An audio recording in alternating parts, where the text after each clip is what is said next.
अगले साल होने वाले लोकसभा चुनाव के लिए हर पार्टी अपनी अलग से तैयारी में जुट गई है। चाहे वो एनडीए हो या फिर इंडिया, दोनों के घटक दल अब खास करके अपनी अपनी पार्टी को मजबूत करने में लगे हैं। बिहार के सीएम नीतीश कुमार भी अपनी पार्टी यानी कि जदयू को मजबूत करने में जुट गए हैं।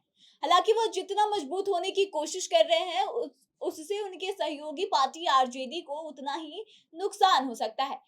वहीं नीतीश को इससे कितना फायदा होगा यह तो चुनाव होने के बाद ही पता चलेगा, लेकिन आइए हम आपको बताते हैं कि नीतीश कुमार का क्या है प्लान और इससे राजद को कैसे होगा नुकसान। लेकिन उससे पहले नमस्कार, आप देख रहे हैं द बिहार प्रोजेक्ट और मैं हूं आपके साथ आत्मजा।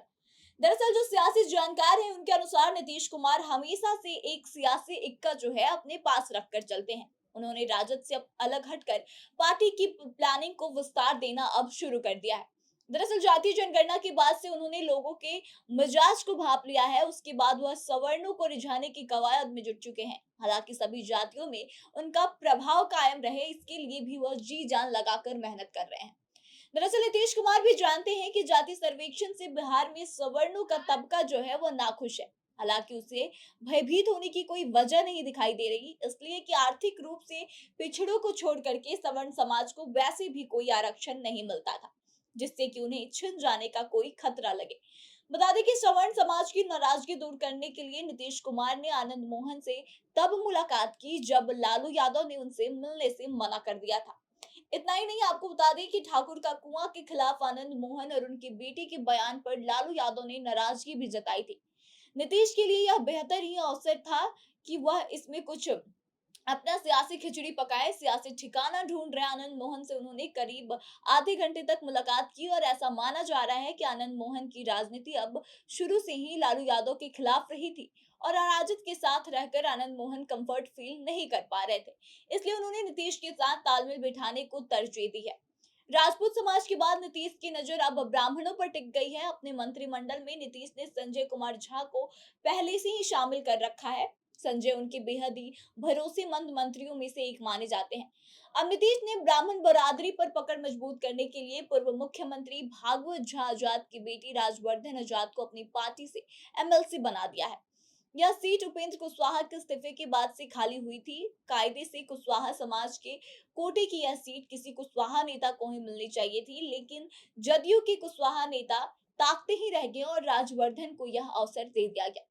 जदयू के ब्राह्मण नेता इससे बेहद ही खुश दिखाई दे रहे हैं। नीतीश ने ब्राह्मण समाज से देवेश चंद्र ठाकुर को पहले ही मंत्री और फिर बिहार विधान परिषद का सभापति बना दिया था। इसी तरह संजय झा को पहले पार्टी का राष्ट्रीय महासचिव और बिहार राज्य योजना परिषद का सदस्य बनाया। अभी संजय झा बिहार मंत्रिमंडल में जल संसाधन विभाग के मंत्री हैं।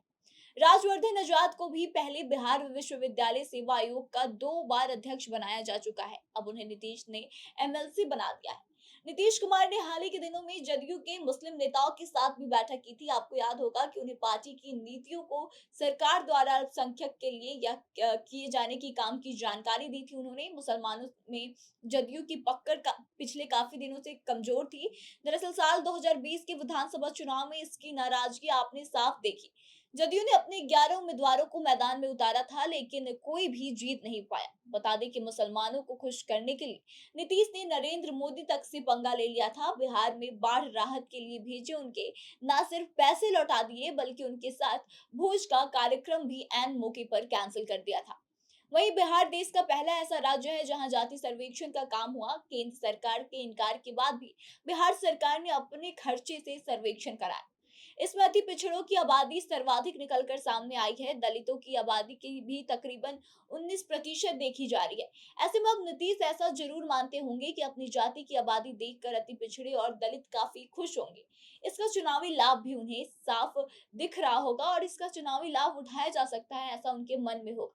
जैसा कि नीतीश कुमार कहते हैं कि अगले विधानसभा सत्र के दौरान जाति सर्वेक्षण के आंकड़ों पर चर्चा की जाएगी और इसके लिए सर्वसम्मति से नीतियां बनाई जाएगी। तो ऐसे में यह बात तो तय है कि नीतीश कुमार ये जो बातें कह रहे हैं वह इसलिए कह रहे हैं ताकि आने वाले चुनाव में इसी चुनावी एजेंडे के तौर पे अपनाया जाए और इससे कितना लाभ उठाया जा सकता है उतना लाभ उठाया जाए।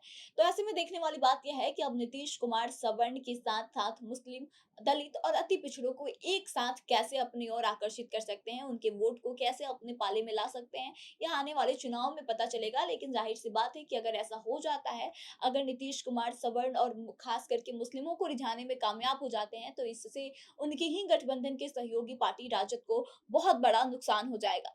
अब नुकसान होने के बाद राजद क्या करेगी, यह भी देखना बेहद ही दिलचस्प होगा। लेकिन फिलहाल इस खबर में बस इतना ही। आगे की तमाम खबरों के लिए बने रहे हमारे साथ, देखते रहें द बिहार प्रोजेक्ट।